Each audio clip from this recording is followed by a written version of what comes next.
અમૂલમાંથી છૂટા કરાયેલા 150 યુવકોની જિલ્લા કલેક્ટરને ફરિયાદ. આણંદ. અમૂલ ડેરીનો વિવાદ ચરમસીમાએ પહોંચ્યો છે. આગામી વર્ષમાં અમૂલમાં ચૂંટણીના એંધાણ છે. તેવામાં વર્તમાન ચેરમેન સામે વિરોધ વચ્ચે એકાએક અમૂલ દ્વારા ઠાસરા તાલુકાના 150થી વધુ યુવકોને નોકરીમાંથી કાઢી મુકાયા હતા. ત્યારે આજે ઠાસરા સરપંચ એસોસિએશનના અગ્રણીઓ અને છૂટા કરેલા 150 યુવકોએ પરિવારો આર્થિક સંકટમાં મુકાયા હોવાથી ત્વરિત નોકરી પર લેવાની માંગણી સાથે નડિયાદ કલેક્ટરને લેખિત ફરિયાદ આપી આગામી સમયમાં આંદોલનની ચીમકી ઉચ્ચારી છે.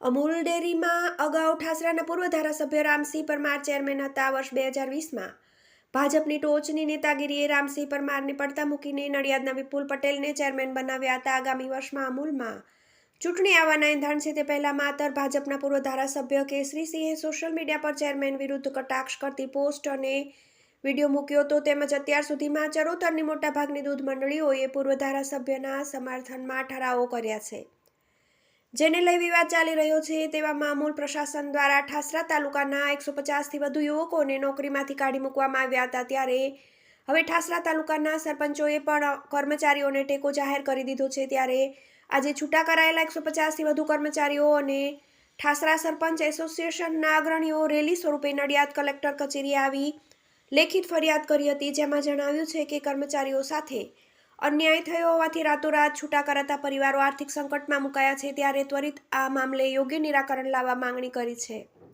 જો તેમ ન થાય તો આગામી સમયમાં ગાંધી ચિંધ્યા માર્ગે આંદોલનની ચીમકી પણ ઉચ્ચારી છે. TV18 news, Anand.